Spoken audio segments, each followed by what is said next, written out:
Hello everyone, it's Jeff Rich here from the Burning Archive. I'm coming to you from Melbourne, Australia, and it's the 22nd of January here, the day after Donald Trump's inauguration, and I'm going to be talking to you in my first live stream for the year, my first big geopolitics video for the year on the Burning Archive about the return of Donald Trump as President of the United States, what it means for the USA, what it means for the world. And the question, I guess, is winter coming to the United States, to the world? It was a very cold, or relatively cold and snowy day in the United States, in Washington, D.C. for the inauguration, forcing the inauguration to occur inside for the first time for quite some time, and or is, as Donald Trump claims, is a golden age about to blossom in the United States of America. They're the questions we're looking at today on the Burning Archive channel. If this is your first time here, welcome. I talk about history and geopolitics. I try to provide put geopolitics in a broader historical and cultural context. I talk about literature. I talk about a whole range of things on the channel, but especially how to kind of make more sense of the history of our current moment, so that we can sort of, go about our lives with a greater sense of equanimity, given some pretty weird events are happening right now in the world. And in this video, in this live stream, I'm going to give you my assessment of the inauguration speech. And do come and say hello the way Alexandrian Autocruiser has said hello. Hello, Alexandrian Autocruiser. Do say hello as you join me, or leave a comment if you like, if you're joining in the replay a bit later on. But I'm going to talk about my assessment of the inauguration speech and why I think so many sort of independent geopolitics commentators on YouTube and other platforms, I think, are getting a little bit confused, struggling to make sense of this moment with the re-emergence of Donald Trump as president.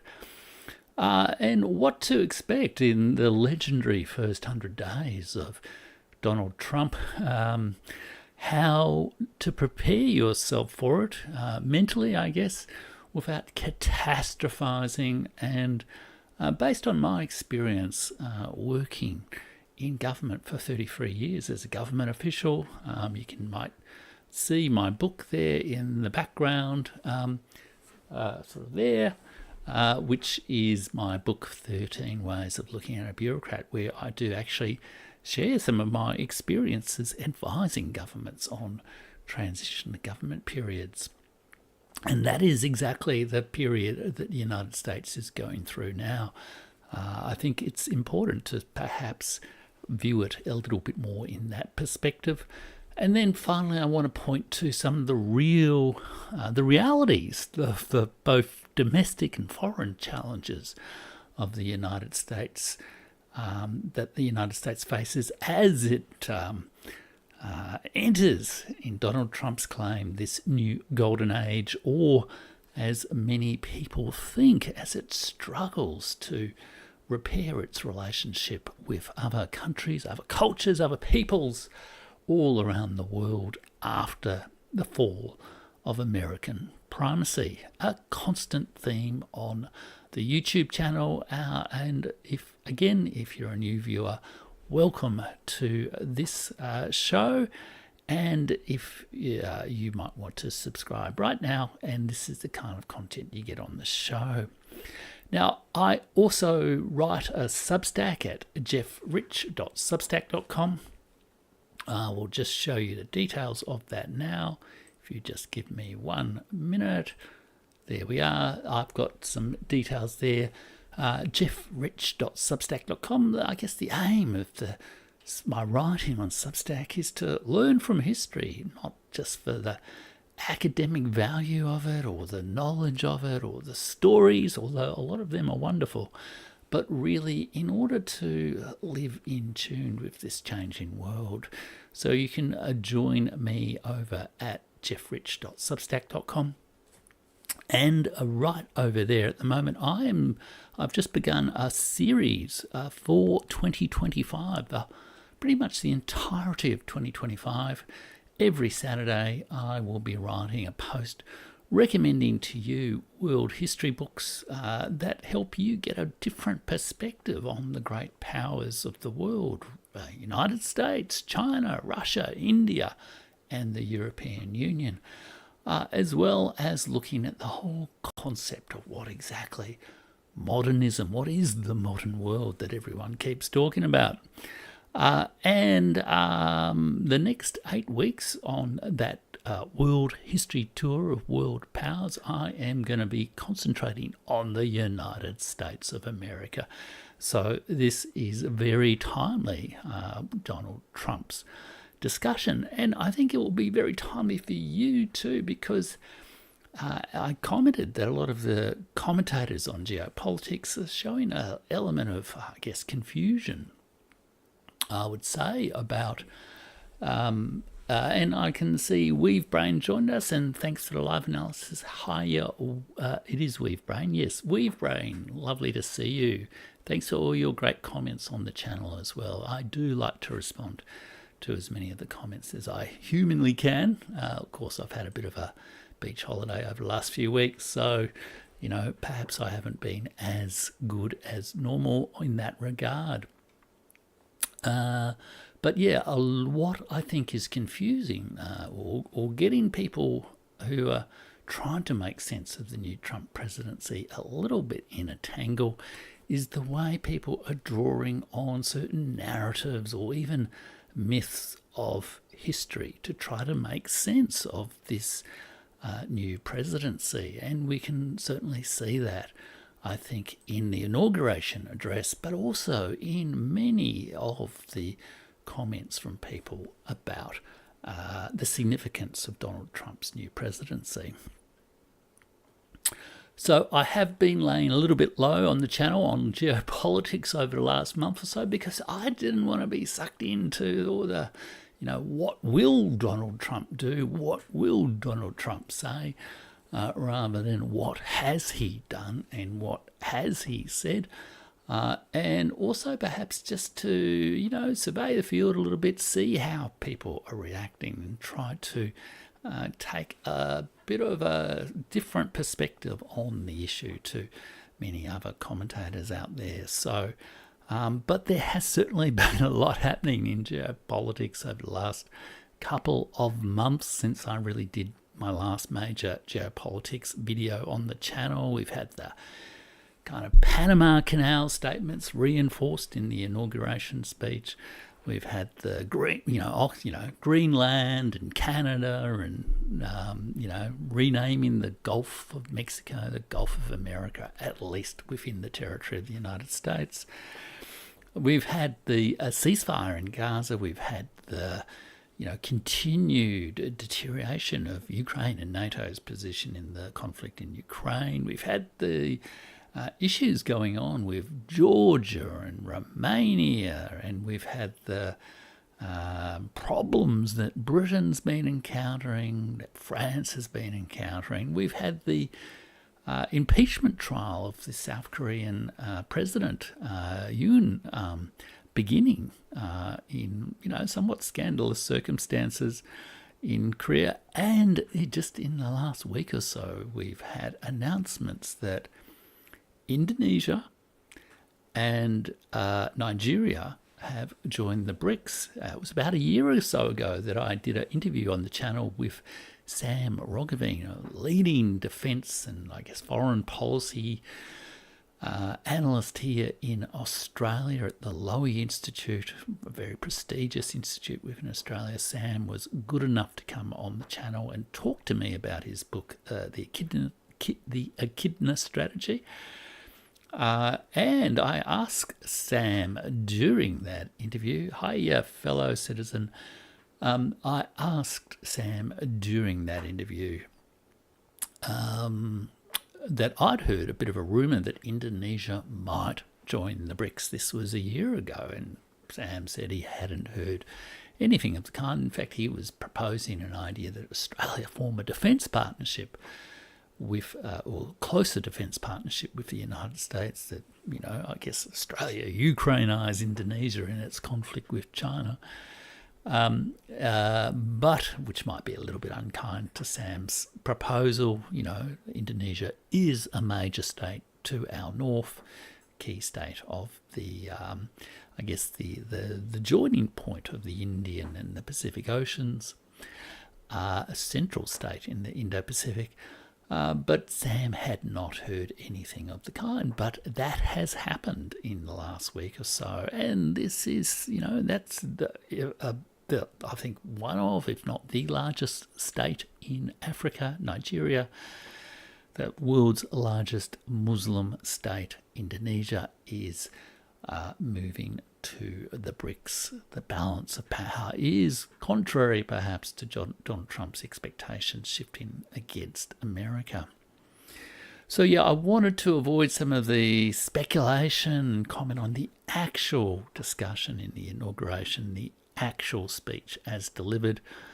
But I have been tracking, I guess, the way in which people have been interpreting the, whether Donald Trump will be able to end the war in Ukraine, what the nature of the new administration might be.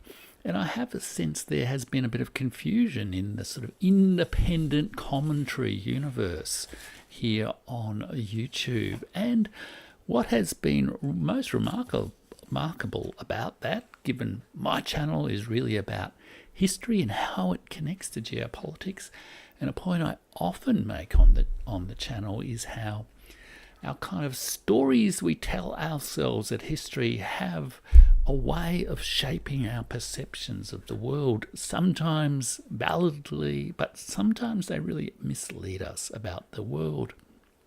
And throughout some of these analyses of what's going on with Donald Trump, there has been a real sense in which historical comparisons have been drawn upon. We've seen that in the inauguration speech itself, but we've also seen it in lots of the commentary. A lot of the people who are concerned, indeed dismayed about Donald Trump, a lot of the mainstream media press really focuses on questions of, Trump ensuring loyalty, a concern that this is a move to a unilateral conduct of foreign policy, and the restoration in Timothy Snyder's term of tyranny to the United States. There is an implicit analogy with 1930s and 1940s Germany. The former Clinton government official and Labour economist Robert Reich has also emphasised the oligarchy, and he has made a comparison between the oligarchy of Trump's era and the oligarchy or the aristocracy of the Gilded Age, the late 19th, early 20th century. In a Substack piece just posted in the last day or so, he says that they feel like he sees the silver lining of Trump's presidency, which he's quite dismayed about, as that the oligarchy is conspicuously exposed. And as fellow citizen says, there's an element of projection going on there. Americans will see as clearly as we did at the end of the first Gilded Age that we have no option but to take back power. I don't know. Given that Emmanuel Todd's brilliant book, The Defeat of the West, not yet translated into English, but which I have talked about on this channel, makes the point that the true nature of the United States of America is oligarchy. I think Robert Reich is a little bit late to the party, being concerned about oligarchy only when the Democrats lose power. Then you have left-wing commentators like Katie Halper or Ben Norton or Yanis, and I've forgotten the ex-Greek finance minister's surname. But they really focus on, I guess, the contradictions of capitalism, the blatant imperialism being expressed by Donald Trump. And at the other end of the spectrum, you have kind of conservative commentators like the Gaggle, Peter Lavelle, and George Samueli at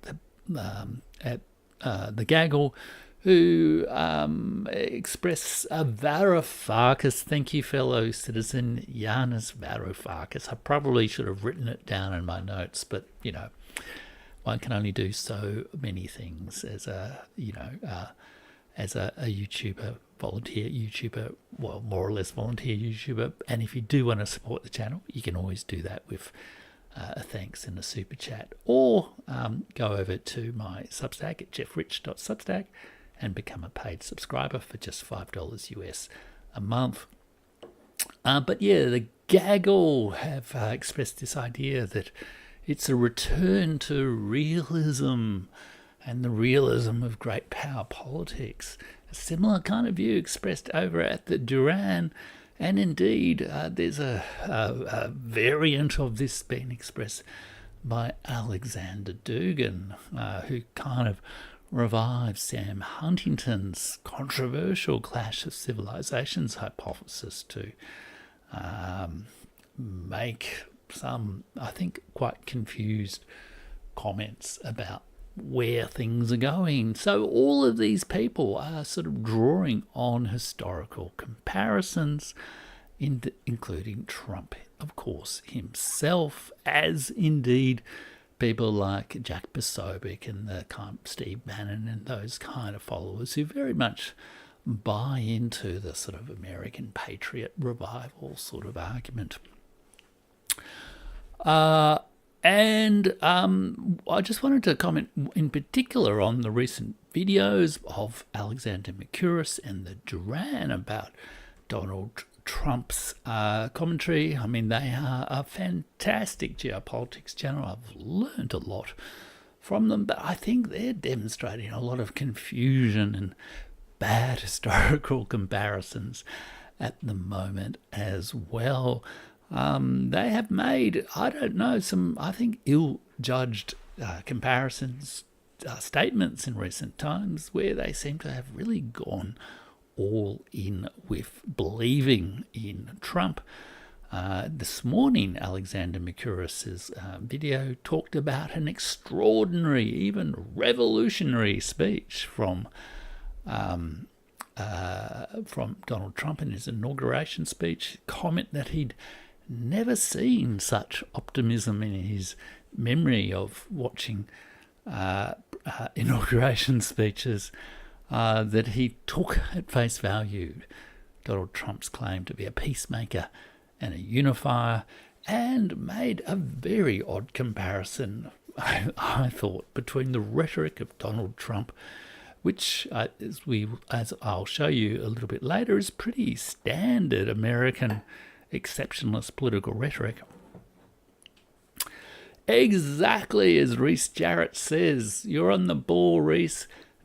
Alexander Mercouris quoted from a speech by Oliver Cromwell, not the pop singer from the 80s, but Oliver Cromwell, the leader of Britain after the the Civil War in the 1600s. I think it was the 1600s, round about 1640 or so, and quoted a famous speech that Oliver Cromwell gave to the Long Parliament.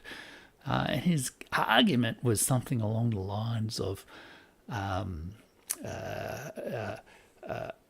it was exceptional that there was this speech from a new political leader saying that the previous regime is corrupt and should be sort of thrown out.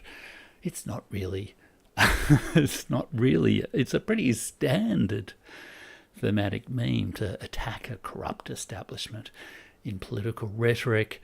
I used to write speeches in government, and it's a pretty standard comment. So I don't know. I think Alexander over there at the Duran could perhaps do with maybe taking a break from the daily videos for a little while, getting a little bit more perspective. And I see I've got that comment has a few others in the stream have commented on this as well. With Minnie saying it was a shocking comparison, and fellow citizens saying that sometimes Alexander Mercouris ventures into areas outside his remit and does so with analogies that don't work, but he is absolutely awesome on most things, and I would absolutely echo that as well. It's a tough job doing, even weekly kind of comments on YouTube, to do it daily across the range of things he does. But I don't know, it just seems to have been, I think there are many people who have vested a lot of hope in Donald Trump being, representing a change in perspective. And I feel a lot of those hopes may get dashed over time, but it'd be great to hear all of your views and comments on that on the channel.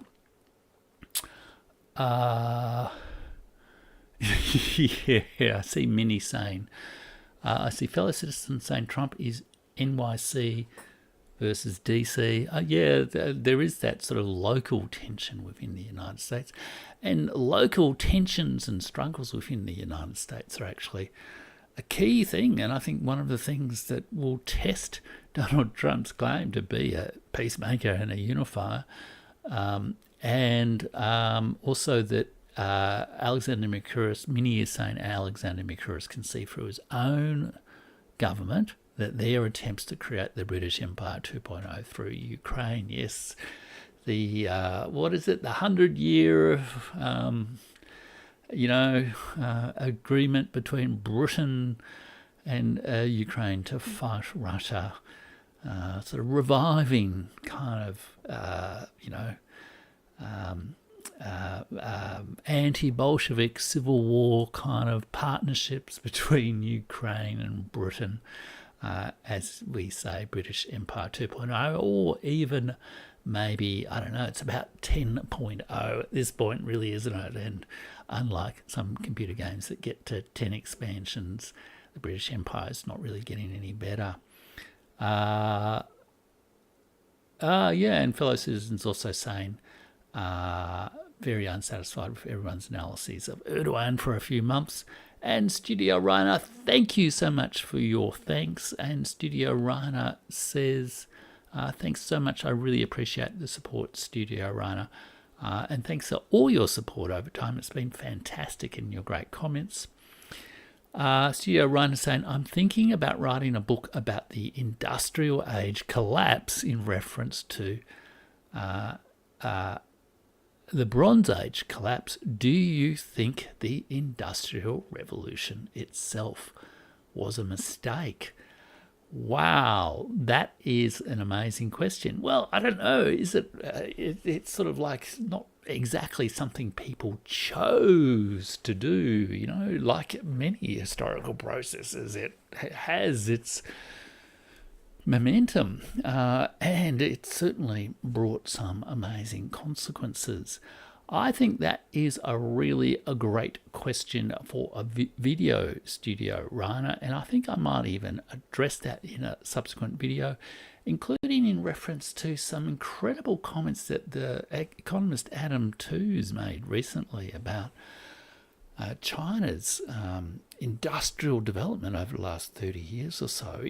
He shows the actual statistics of that change and makes clear that it is of a scale we really just haven't seen before. So if that's okay with you, Studio Rainer, I will come back to that as well, if that's all cool, in a later video talking about the Industrial Revolution.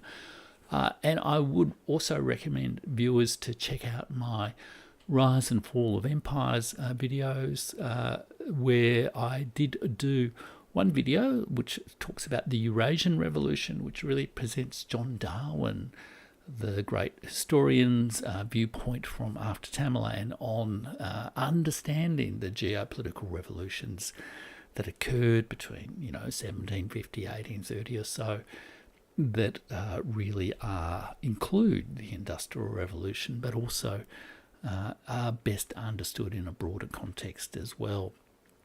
And I might link to that video when I finish doing that, doing this live stream.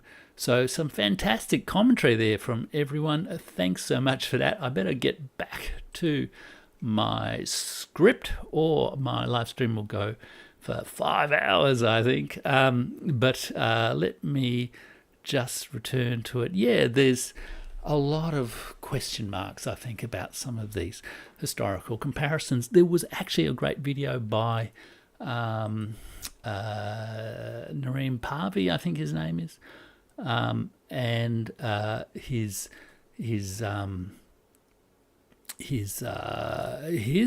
view that I guess in a similar way, a lot of people are sort of losing touch with reality, sort of buying into their sort of hopes.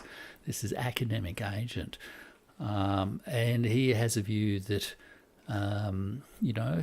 what he calls the regime, he really wanted Trump back in, and it's going to be pretty much no substantial change in things. And I can see Minnie's asked a question about Doge and that sort of thing, and also the studio's Ryan's got a couple of extra comments on that. So I might come back to the Doge thing a little bit later, because it will come up a little bit, I think. But also, I would also point out to people that Emmanuel Todd has recently done a long, extended, almost 2-hour interview with a French channel in French, but you can get the auto-translate. And I've got a link to that in my Substack post that is coming out later this evening. And I'm going to talk about some of the key points in that later today. And he makes the point that we really need to interpret what's going on in the United States in the sense of, as he argues, there is a strategic defeat that's underway at the moment, that it's a response and a reaction to that defeat, and it doesn't necessarily represent a coherent and intentional sort of plan that to some degree the United States leadership is flailing around. Okay, what I also wanted to do was have a little bit of a look at the inauguration speech itself. And I guess Minnie's question about Doge and that sort of thing does come up. So in that context, so I will comment on it a little bit within that framework. So first of all, let me just summarise the main content of the speech, which of course you can read online at the whitehouse.gov website. You can read all of Donald Trump's numerous announcements about his first 24 hours of activity over there as well. And I guess I've listed about 8 or 9, 10 key points out of this inauguration speech. First of all, the opening and closing line talk about a new golden age coming to the United States. Absolutely exceptional, remarkable, never ever heard of before type political rhetoric, don't you think? He announced, I guess, the establishment of a national emergency at the border, including deploying troops to United States troops and additional powers to control people movements across the border. Of course, it's interesting from an Australian perspective to have a brief diversion on this debate. Of course, in whenever it was, 2013, I think Tony Abbott was elected to the Australian government, Prime Minister, claiming to, and one of his prime promises was to stop the boats, to implement a new border force procedure, and to involve, have a kind of a more military approach, let's say, to controlling the border. There was a lot of scepticism about whether he would do it, and I think generally, it's a controversial issue, but it was an effective operation. But there are some big differences between, I guess, controlling the border at the Rio Grande and controlling the border across the Indian and Pacific Oceans. So that was one of the key points. He also made the point that American decline is over, and that there was a heavy emphasis, I think surprising emphasis for many people who dislike, the sort of neoconservative foreign policy of the United States over recent decades. There was a heavy emphasis on American exceptionalism and really a revival of historical analogies with the frontier spirit, and in particular with the United States of the 1890s and early 1900s, including particularly President Teddy Roosevelt, and that all connected up with proposals around the Panama Canal. There was a heavy emphasis on the External Revenue Service and, I guess, taxing other countries. Didn't quite know that the United States had taxation powers over other countries. And then there's also the border migration policies, including the declaration of the Mexican cartels as terrorist organizations that a number of people, including Jack Posobiec, a former naval intelligence officer, and Ben Norton from the Geopolitical Economy report, notes enables special forces or military operations. Now, how extreme they will be, I don't know. They might be more like the military operations Australia engaged in to control the borders. They might be more like the kind of special covert operations that the United States has practiced since 1945. And I can see Studio Ryder commenting on immigration and fellow citizen, talking about exceptional Americanism. Indeed, absolutely. That's a good way of putting it. And there was a return to the whole Panama Canal comment and a closer tying of the Panama Canal comment, not just to American expansionism, American imperialism, but to conflict over China. And I am thinking of doing a separate video about the Panama Canal, both its sort of history and its significance, and its changing significance in a different world. A different world of shipping, a different world of the reality of the geopolitical map. And there was also a strong emphasis on, energy, drill, baby, drill. And there was, again, a restatement of the manifest destiny of the United States, so much, including a call out, I guess, to the oligarch in the audience, Elon Musk, and I'll get to that in a moment. Now, I was also interested in looking at this speech to say, well, is it, an unprecedentedly optimistic speech? How different is it to the speech Donald Trump gave in 2017, the American Carnage speech, which I understand was written by Steve Bannon? I don't know who wrote the 2025 speech. And just for your personal amusement, guys, I actually entered in, I hope you can see, I might just quickly fix this, if that's okay with everyone. There we go. So yeah, you can see there I entered into an AI tool, asking them to match the text of the 2017 and 2025 speech. And I guess it displayed some of the limitations of AI, because it said, oh, this is a fictional speech. It hasn't happened. What are you talking about? AI hasn't quite transformed the world yet. But I did ultimately manage to bring out some of those themes, and by just describing them as text A and text B. And the AI certainly said that there was a lot of similarity between the 2017 and 2025 speeches, particularly with themes of national unity, American exceptionalism, and promises of future success. Indeed, you can actually find almost exactly identical phrases across the 2017 and 25 speech on America First.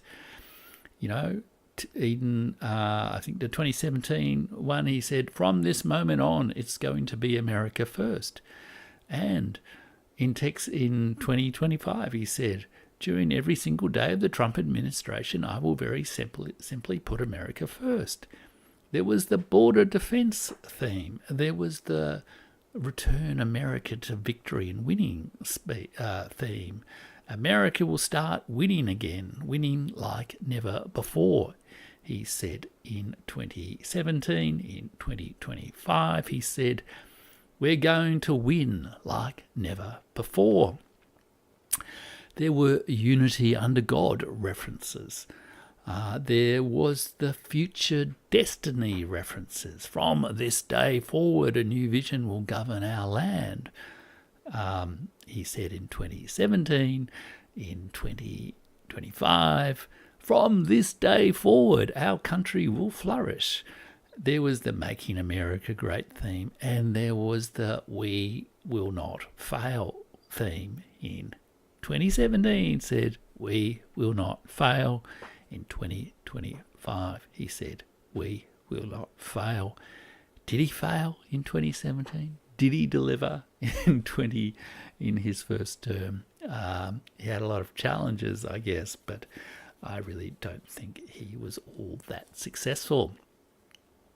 Let's then look at a few key quotes from the speech as well, and I've just done a few little weird things with my OBS here. Okay, so we have this I'll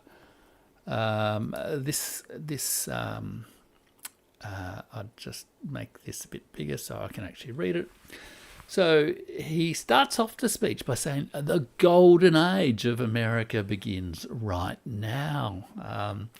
And from this day forward, our country will flourish and be respected again all over the world. We will be the envy of every nation, and we will not allow ourselves to be taken advantage of any longer. America will soon be greater, stronger, and far more exceptional than ever before.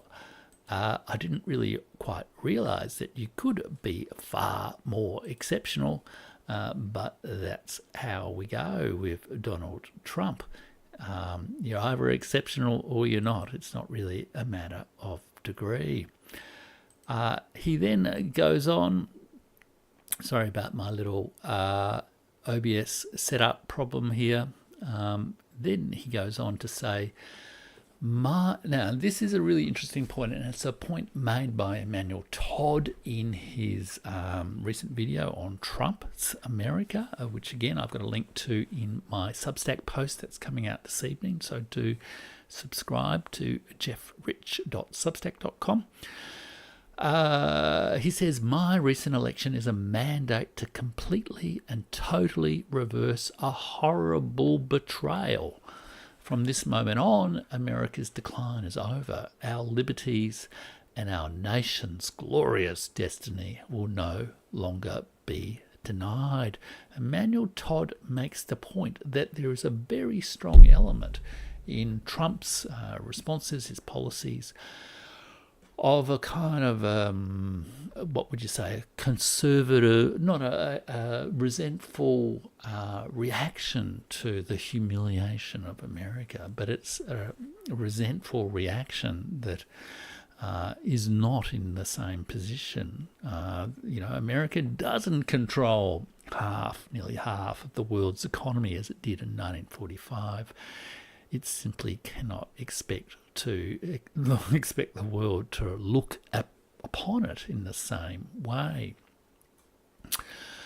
Then we have this quote here, which is again similarly this revival of a historical theme, of a historical precedent of Teddy Roosevelt, and an absolutely standard repetition of the themes of American exceptionalism. America will reclaim its rightful place as the greatest, most powerful, most respected nation on earth, inspiring the awe and admiration of the entire world. President McKinley made our country very rich through tariffs and through talent. He was a natural businessman and gave Teddy Roosevelt the money for many of the great things he did, including the Panama Canal. Again, he's referring, I guess, drawing on that historical comparison to try to make the point that you can implement tariffs and you can implement protectionism, and really this is the era in which America colonized Cuba, America colonized the Philippines, America staged notorious false flag operations, I guess, to fight a war with Spain over those territories. America did some pretty odd deals with the British Empire to split Venezuela in order to secure the territory in which the Panama Canal was then built. So he is reviving this theme, and interestingly, in Alexander Mercouris's reaction to the speech, he kind of said, well, this is great. This is the way it should be, I guess. Then let's look at this quote again. Sorry about the little technical hiccup here. I'll fix it up.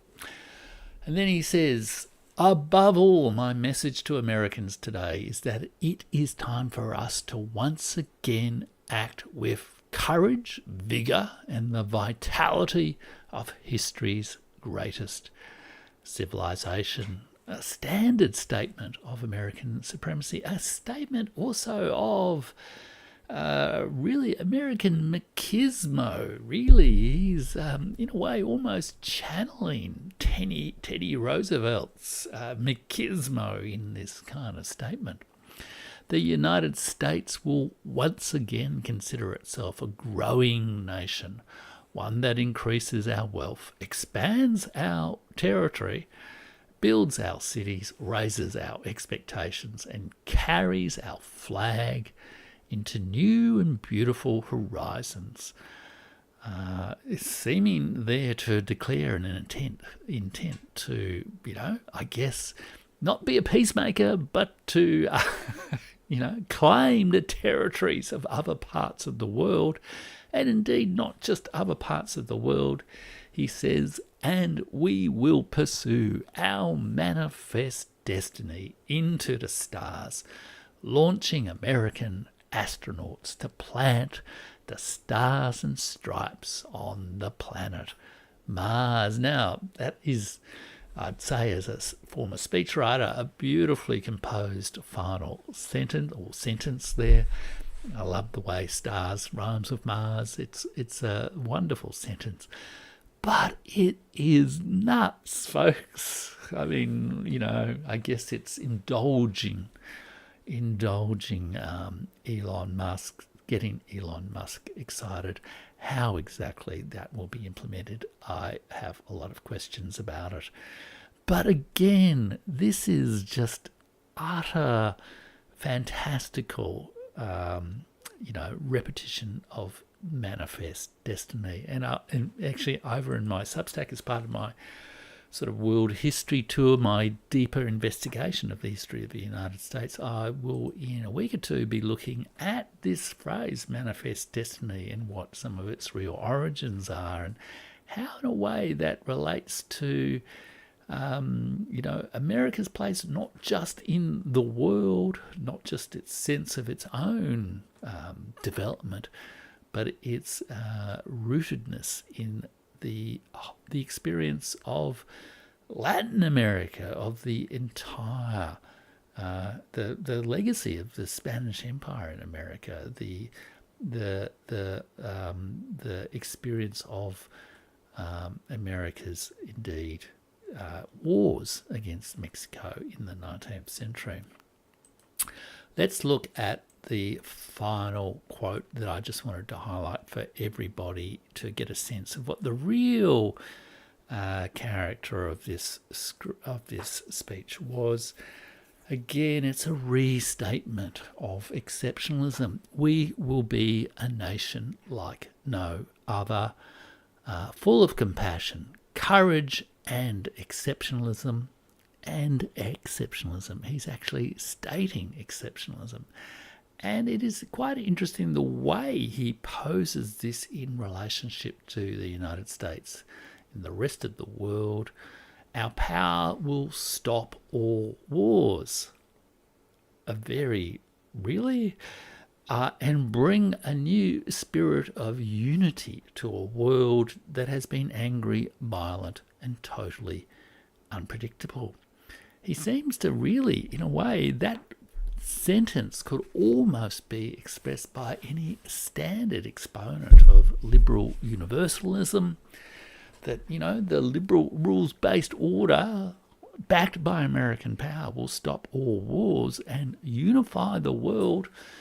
That jungle out there, the angry, violent, and totally unpredictable jungle of the rest of the world in a different way, So I really think this speech from Trump is, rather than being unusual, it is very much rhetorically, ideologically, politically, strategically,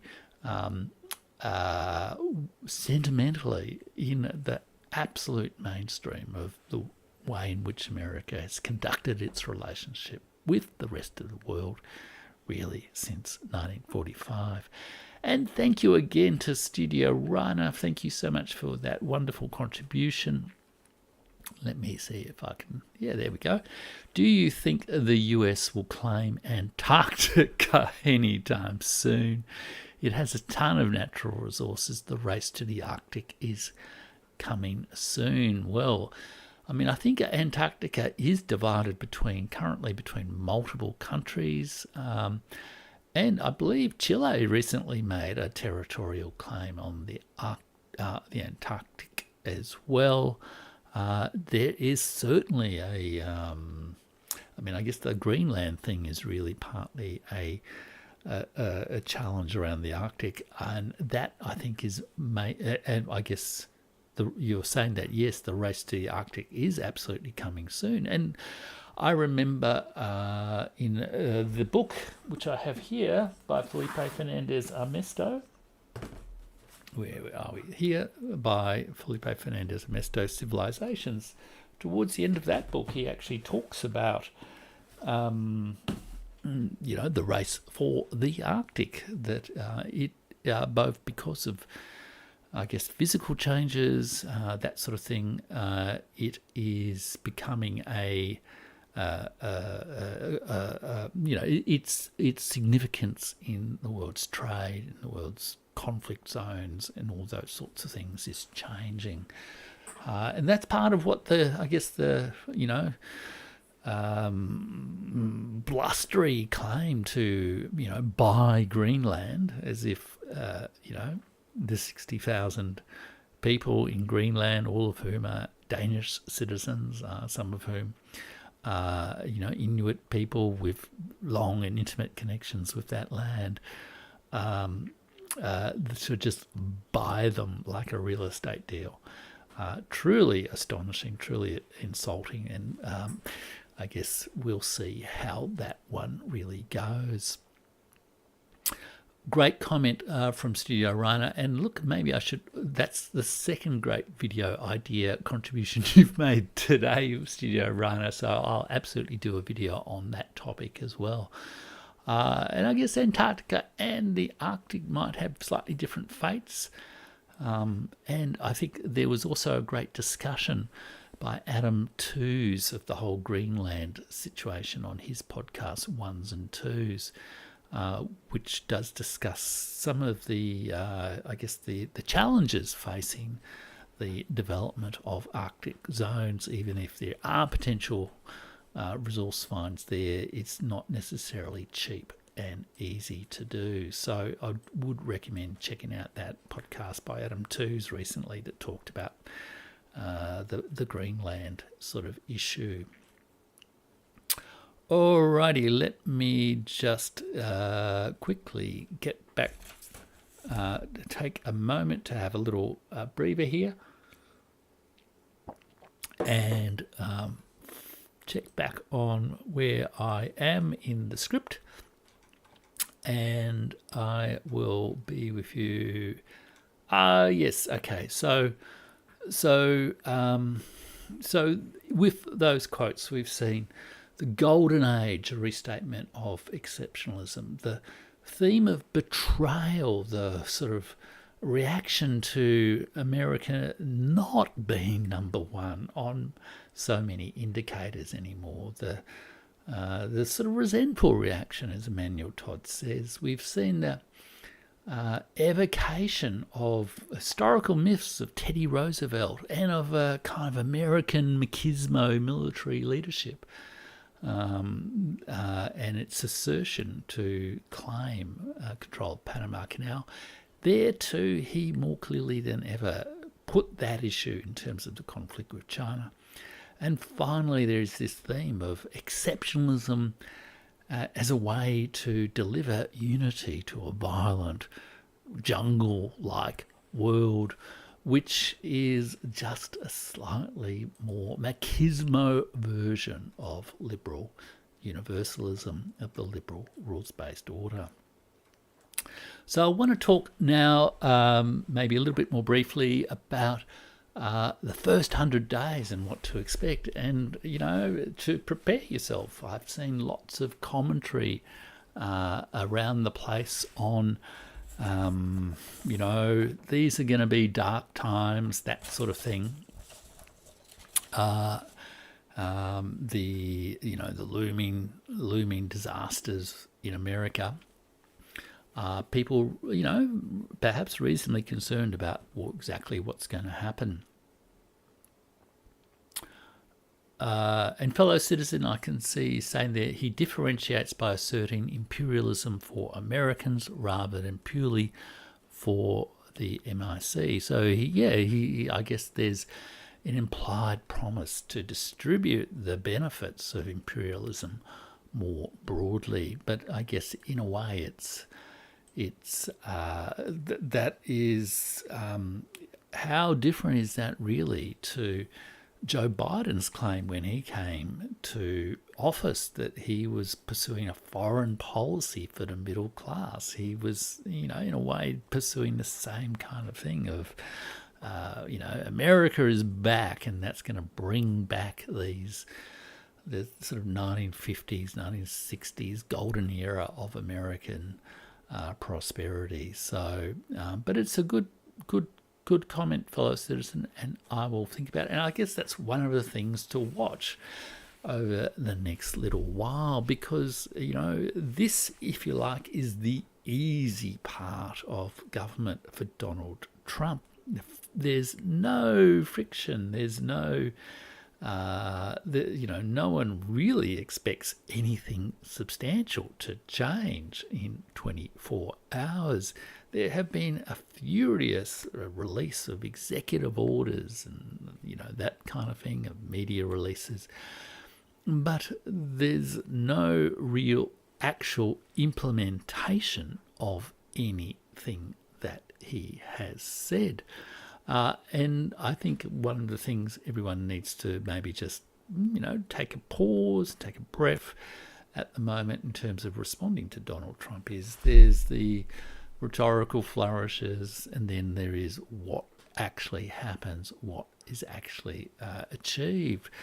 And, executive orders are easy to do.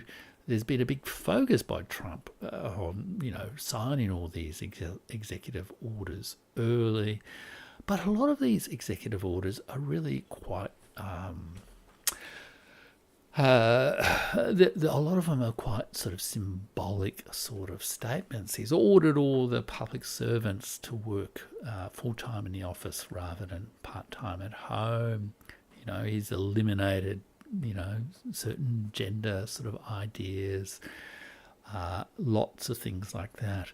He actually hasn't really gone through the difficult work of actually making anything he wants to do happen.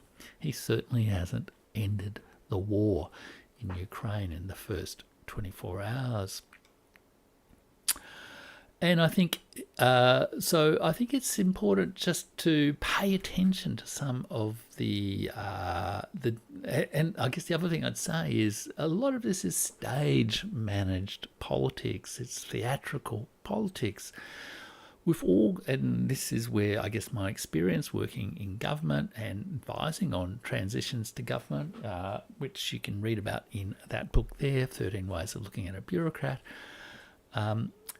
it comes into play because there is, particularly in the Anglo-American world, this real fetish almost within the political elites, political class, if you like, the sort of marketing political class, the spin advisors and all that sort of thing, to talk about the first 100 days and to use the first day, first week, first 100 days in office as, emblematic, symbolic sense of achievement that we've delivered. But if you actually look behind the detail of a lot of the things that people are talking about, it's not delivering all that much. So I think it's important not to just get confused by this flurry of action to start to believe, like Alexander Mercouris, that, there is this vast domestic agenda that Donald Trump is facing. When you actually look behind it a little bit more, it is not actually all that substantial. And I guess the other thing there is to not get carried away with historical comparisons, to do a little bit of in what way is the current situation like the 1890s and Teddy Roosevelt's day? And in what way is it different? To do it if you're concerned that, Donald Trump is, American, 1930s Germany reincarnate, then say, well, in what ways is that, is the current situation similar? In what ways is it different? And to really sort of test some of the ways in which some of these historical comparisons, these narratives kind of pull you in emotionally. And then I also think we have to look at some deeper, real facts, some deeper realities, and not just the narrative, the theatrical politics, the narrative and the theatrical politics, the spin, I guess. And here I think there is one fundamental thing that is challenging the effectiveness of Donald Trump over his term,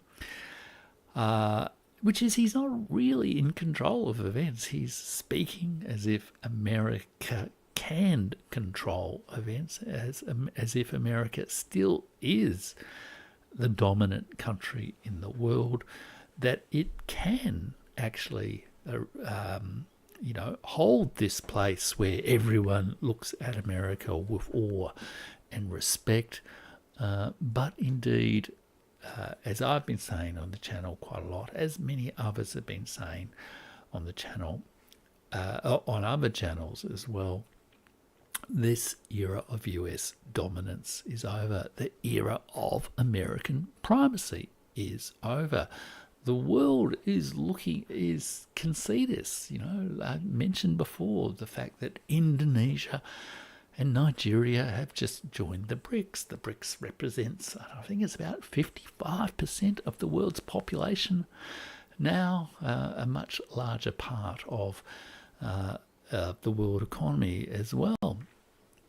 And we see this, though, not just in economic indicators. We see this in many indicators. And actually in my Substack tonight at jeffrich.substack.com, I've got a piece which looks at the loss of dominance of US power across 7 key sources of power, including economics, but not limited to economics. Also looking at culture and diplomacy and other issues. And there I say that American primacy has fallen. It no longer dominates the world. Its standing in all sources of power has fallen as the world rebalances from the historically anomalous situation after 1945. This decline is relative, not absolute. The USA will not collapse suddenly and has many resources to draw on to soften its fall. But its king of the hill strategy is not sustainable. The global majority has climbed onto the same high plateau, and the USA needs to learn to share the view. So if you become a paid subscriber at jeffrich.substack.com, you'll be able to read that full article. If you join as a free subscriber, which I really would love you to do as well, lots of subscribers here. Thank you everyone for joining and subscribing to the Burning Archive YouTube channel. But I think, I'm very much a writer who also talks here on YouTube. So I think you can often get the best value out of me by reading my work at jeffrich.substack.com. And, go into a lot more detail than is possible in videos and that sort of thing. So I really encourage people to do that as well. And let me just show you a couple of slides that illustrate this whole point, this challenge that Donald Trump, this reality that, America just can't assert it being in a golden age when it's no longer in a golden age. So here we can see a graph that shows the GDP based on PPP, that's purchasing power parity. So it's, if you like, a measure of the real economy rather than inflated for, real estate and all that sort of stuff, different currency, currency values. And it shows the share of the world's GDP controlled by China, the United States, the European Union, India, and Russia. And they're the 5 sort of great powers, or great civilization states, you could almost call them, that I'm tracking throughout this year on my Substack in my World History Tour of World Powers. And you can see the green bar at the top, currently at the top, is China. And there's it's a 30-degree growth incline from the 1990s for China's share of GDP. It's now getting close to 20%. And the United States is the sort of purple line, which is currently second, but is around about 15% or even maybe a little bit less. And although the United States, talks a lot about, how useless the European Union is, you can see the European Union's share of the world's real economy is actually pretty similar, almost, in fact, identical to that of the United States, and indeed its sort of trajectory over the last nearly 50 years is pretty similar as well. Certainly quite, more similar between the European Union and the United States than it is China. And then towards the bottom there, you can see both the Russian Federation and India. And you can see India is, on a slow arc up that will probably accelerate dramatically in the way that China has, maybe not in quite the same spectacular way that China has done over the last 40 years, but will become bigger and bigger, reflecting the simple fact that it's got 1.4 billion people and it's the biggest country on earth and a highly talented country as well. And as India grows, that will place more and more pressure again on both China's share of GDP, which will likely tail off, given its population is going to tail off as well, but also the United States and the European Union. And this is also reflected here, I think, in the global industrial production. You can look at, this is 2000 to 2030, and if the right-hand circle, the big grey quadrant on the right-hand side is China, and if you look over to the left in 2000, the far left, there's a fairly small quadrant between sort of 9 o'clock and 10 o'clock there. That is, so it's roughly, I guess, a 12th of the world's global industrial production. Today, it is, wow, that looks like roughly, I don't know, 35, 40%, 45% of the world's industrial production.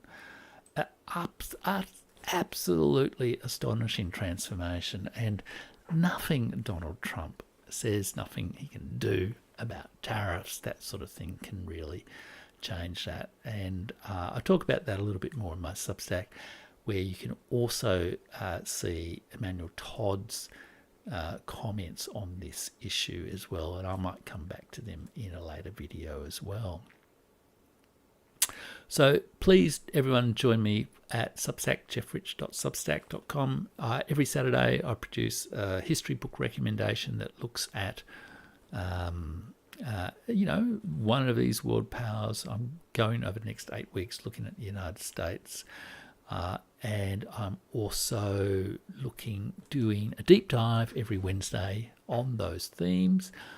And I'm also doing a slow read of this wonderful book, The Books of Jacob, over the next 32 weeks or so.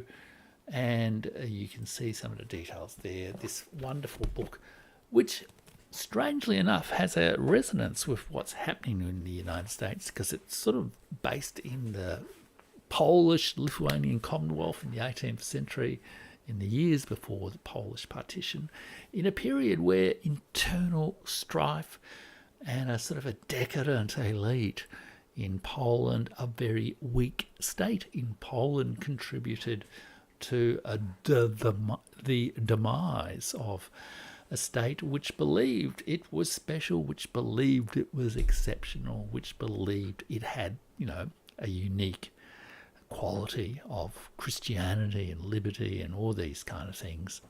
In a way, perhaps it's even a sort of warning sign to the United States about what might happen if it doesn't find a different way of managing its internal conflicts. And look, I think the other big thing to focus on here is the domestic challenges, the United States, the domestic realities that are facing the United States, rather than the sort of golden age rhetoric of Donald Trump. And let me show you some life expectancy stats. One of the comments that Emmanuel Todd makes about his book, The Defeat of the West, is he focused on real demographic data rather than GDP statistics, economic statistics, or sort of narratives about relative status in the world. And one of the challenges he focuses on in America is, in fact, the decline in life expectancy in recent years, related to a whole range of factors, but one which also played into the recent 2024 election, the whole Make America Healthy Again agenda, which gets referred to. And you can see here the life expectancy chart for the United States from 1860 to 2020. I believe in the most recent year it might have bumped up a little bit, but you can see it's maybe a little bit difficult to read, but really from about the 1980s, especially compared to other developed countries, there has been increased life expectancy in the United States until perhaps like the early 2010s, but it has been tapering off. And perhaps the simplest way to demonstrate that, and there's one key point about that, which is a point that's emphasised by Emmanuel Todd. It was the basis on which Emmanuel Todd predicted the collapse of the Soviet Union, is that the infant mortality rate, like the numbers of infant deaths per 100,000 population, the infant mortality rate, which is was the early 19th and early 20th century foundation for the increase in life expectancy, bringing child deaths down. That infant mortality rate has increased in the United States in recent years.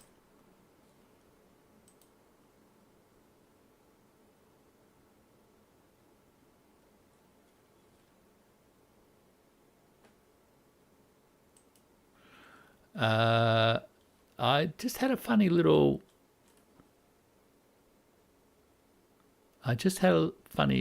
blip, everyone. So if I'm still live, if everyone could maybe just let me know in the chat if I'm not. So I think I will just continue on and see how we go. So life expectancy has fallen. I might maybe wrap up this final section if I've had a bit of a technical problem. It felt a little bit like there was a weird internet thing going on. Let's look at what happens in Australia with life expectancy over this same time period. There you go. You can see a big impact of World War I and the Spanish flu 1919 epidemic in that period, as well as the 1890s depression. But relative to America, there is a stronger growth in life expectancy. Indeed, in Australia, there's roughly, as in the EU, about 5 years additional life expectancy than there is in the United States. And then as a kind of comparison, let's look at Russia, which is often, pilloried, I guess, in the United States. Let's just look at Russia and its life expectancy data. And you can see it's a fundamentally different chart. It's pretty much flat life expectancy in that early period that was climbing in Australia and the United States. That was one of the reasons for the 1917 revolution. Clearly, World War I had a big impact around about the 1915 mark. Things recovered a bit, but then World War II, 27 million, 1 in 7 Soviet Union citizens died in World War II. That tragic drop in life expectancy down into the mid-20s in 1945. And then it's, under the period of the Soviet Union, it's rapid recovery until tapering off in the 1970s, growing in the 1980s. And then in the 1990s, the period which so many American liberals, celebrate as a wonderful time for, the coming of democracy and liberalism and capitalism to the Soviet Union, life expectancy falls dramatically until it has in recent years recovered. Very different fundamental situation, and it's really important, I think, to understand those differences in talking about things. Yep, fantastic. Thanks everyone for letting me know that things are still coming. Yeah, okay. Fantastic. Thanks Matthew from Toronto. Yeah, I don't know what happened. There was a funny little sound on the computer and things blipped out, but we seem to be doing okay. Okay, let me then return and just remind myself of where I am with all my little technical hitches and things like that. If anyone wants to, I'll just remind myself of where I am. Yeah. Okay, yeah. I think this is really perhaps where we come back to Emmanuel Todd. Now, I have commented a little bit on the channel over time about Emmanuel Todd, and I really do recommend people check out his analysis of things on the video, which you can get a link to by joining my Substack at jeffrich.substack.com. And he really makes the point that we need to interpret what Trump is saying and the situation in America today, not with these perhaps false hopes that America will end the war in Ukraine, or that that Donald Trump has, provided the most exceptional political speech since Oliver Cromwell or FDR or something like that. But rather that America is experiencing a strategic defeat in Ukraine, and that the responses of its elites are very much a reaction to that defeat. They're not in control, and Emmanuel Todd's analysis is very much that that anything Trump will do will likely get worse. It's a really excellent discussion, and I think what I probably ought to do is maybe provide a little bit more discussion of it in a subsequent video. But I'll also be coming back to this whole theme over the next 8 weeks as part of my sort of world history tour of world powers, where I will be looking at the United States. And that sort of kicks off on Saturday, where I'm sort of looking at a book about a Hispanic history of the United States. Very timely, given the emphasis on, I guess, the border and Panama Canal and Gulf of Mexico, and the kind of story of the history of the United States presented in Donald Trump's inauguration speech, the frontier story presented in Donald Trump's story. In fact, the real history of the United States from its beginnings, of, if you like, what Claudia Sheinbaum, president of Mexico, rightly referred to, a map from 1814, I think, has been described as Americana Mexicana. The real story is both east-west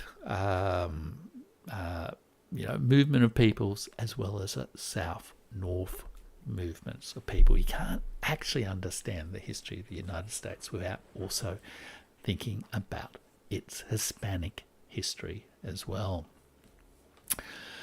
So I think they're the main points I really wanted to make in this live stream. I've sort of wrapped up a little bit on what I was planning to do a little bit earlier, partly because I've a little bit knocked off course there by the little technical hitch explained. But yeah, the important thing Emmanuel Todd, has, and I really think it's an important thing for people to bear in mind in sort of interpreting some of the independent commentary on and the mainstream media commentary on what's going on in America right now, is that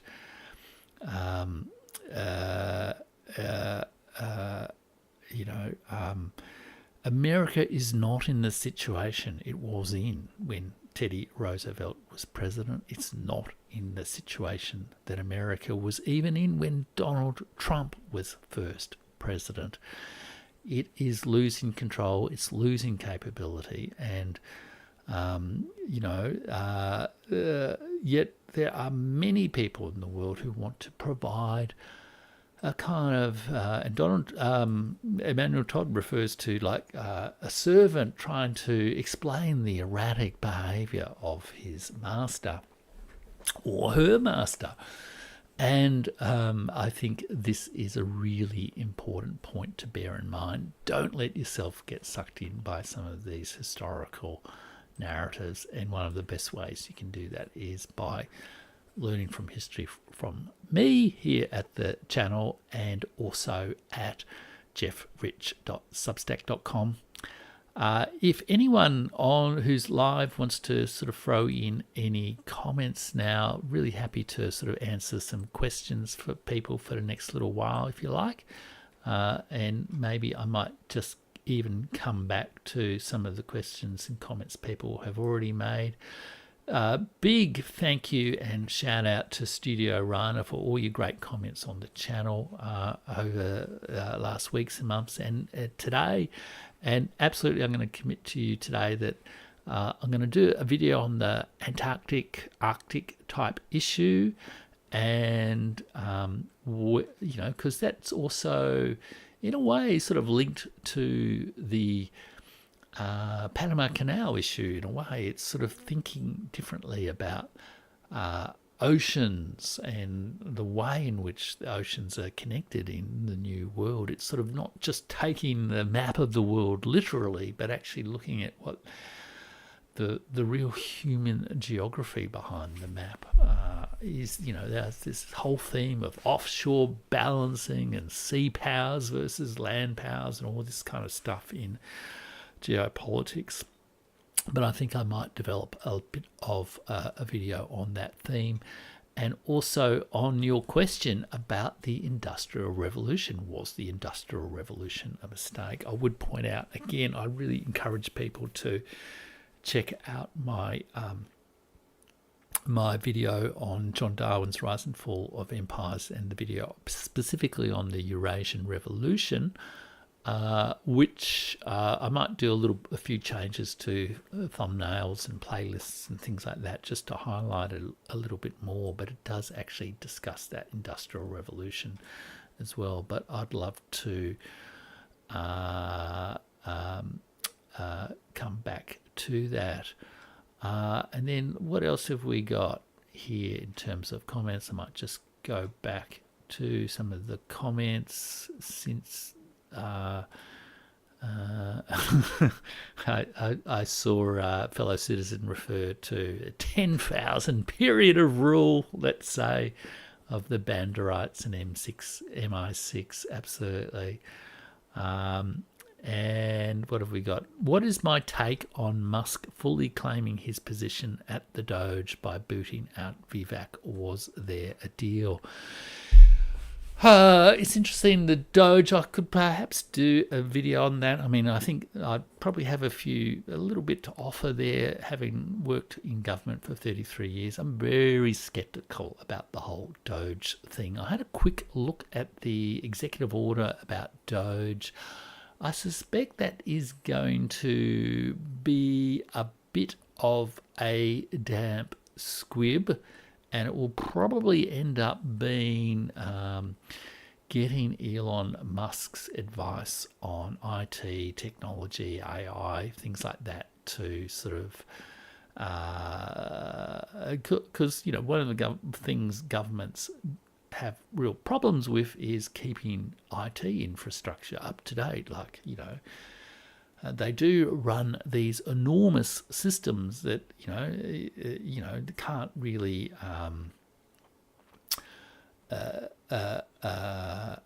because they people get their welfare payments or their tax payments or whatever through them. They can't be frequently updated. So often governments get sort of stuck with these very ancient IT systems, which builds in a lot of inefficiencies. And I suspect the Doge thing will end up not doing all that much, apart from making a few high-profile recommendations about IT and maybe AI and things like that. The real hard yards of getting more effectiveness and more efficiency in government programs, government spending, is not really done by a few businessmen. It's done by difficult political decision making, bureaucratic decision making, and really actually redesigning complex policies and programs. The United States has a real problem with its sort of state capacity, and I might actually deal with that at a later point. So I really think Doge is going to be a complete failure, and that will be a problem for Trump's economic policies as well. So I think what we're going to see is that Trump's policies over the next 3 to 6 months encounter there'll be battle plans that don't pass, don't survive first encounters with the enemy, here being the enemy, the actual problems they're trying to deal with. I can also see here that fellow citizen says Trump recognises a hostile bureaucracy, but whether that is the actual crux of the McMat security state interference is another matter. Yeah, totally. And look, America's biggest problem with government spending is its over-expanded empire, if we give it that. I don't think the deep state, I think, is not really the right term to use. The problem is, America runs 800 military bases around the world. It runs military commands around the world. And there was a great graph produced by Adam Tooze not so long ago that showed the share of civilian employment in the bureaucracy, government employment in the United States. And I can't remember the exact numbers. I might do something on this another day, but it was the majority of government employment, of civilian government employment in the United States, was actually in defence and, if you like, imperial administration. So America has this overextended empire, this overextended military state, militarized politics, and utterly anemic domestic state. So it doesn't have an effective health system. It doesn't have an effective education system. It doesn't have an effective policing and legal system. It can't manage its borders. Doesn't have an effective migration program. It doesn't have an effective social security program, all these kind of things. And its relationship between executive and Congress in terms of management of spending is utterly dysfunctional. So it's not a problem that can be managed by political will. It's an institutional problem. And so that is really not going to change very much. What else have we got here? Fellow citizen, Belarus should have had France's UNSC seat. Indeed, I read in a biography, not a biography, a history of the United Nations by Mark Mazower, that there was a lot of these discussions in the post-war period where Stalin, on behalf of the Soviet Union, was making a claim that each one of the federal republics of the Soviet Union, which was a kind of super state, and is regularly described as the Soviet Empire. Each one of those states should have be an independent member of the United Nations, just as all the members of the British Empire were members, like Australia were members of the United Nations. Absolutely, I think the United Nations Security Council totally needs reform. Maybe not Belarus, but certainly India, maybe Nigeria, or South Africa or whatever. And there really does need to be a bit of a rebalancing of that. And I think ultimately that will come. I think what we're going to see is a breakdown over the next, 10 years or so, as this problem with America becomes more acute, as it flails around with its problems. And I think we'll see a sort of a gradual renegotiation of the institutions of international peace and security around the world. But hopefully we won't have a catastrophic war in the meantime. Also, there's Belarus as a prime mover of victory in World War II. Yeah, I see what you mean by fellow citizen. Yeah, France was, well, the Vichy regime was complicit. And Belarus, and if anyone has not seen the movie, what's it called, Come With Me, should absolutely watch that. It's many people say it's the best war movie ever made. Come With Me. I think I might do a video on it on the channel before too long, without making too many commitments about all the videos that I'll make. But yeah, that centres on events in Belarus as the German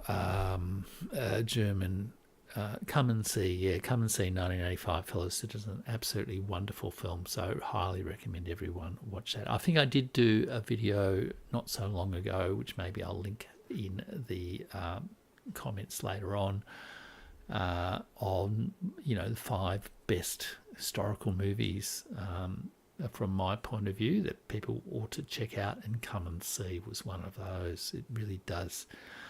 It's just a wonderful movie, not just about the historical content, but as a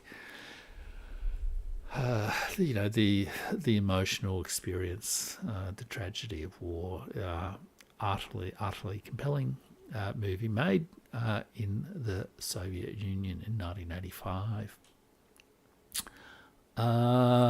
Okay, what else have we got here? Some great comments from everyone, from fellow citizen, Studio Rhino, and I can see there was some some banter about the inauguration speech, including Studio Rhino saying that Hillary Clinton was laughing when Trump was talking about the Gulf of Mexico, and that was hilarious. I think I saw something on Twitter, although I guess one always should be a little bit wary about provenance and interpretation of videos these days, but I did see something where the people claimed that Bill Clinton was looking for a long time in a very languid, lingering sort of way in the direction of in the direction of I think I've had that in the direction of Bill Clinton was looking in a very languid way in the direction of Melania Trump, and Hillary Clinton looked back at him at that moment and seemed to castigate him. Given I've just had another little technical blip, I might just have maybe call it quits there. And yeah, fellow citizen does say come and see is very intense. Thanks everyone for joining me live. Totally wonderful discussion today. I hope it's been good for you. Sorry if there have been a couple of little technical hiccups along the way. Hopefully that won't affect the replay video too much. And I thanks everyone who's made the contribution. Thanks everyone who's made the comments. Just a quick reminder, do go to jeffrich.substack.com where you can get all my writings, and you can also get my guide to the post-1945 world, as well as participate in my slow read of the books of Jacob. And I'm planning to sort of maybe do live streams every fortnight or something at this point. So I'll be back talking about some of these issues, talking particularly over the next 2 months about rethinking America's place in the world, reimagining America's place in the world with history. That's what I try to do here on the Birding Archive channel. Thanks so much for joining me. Bye now.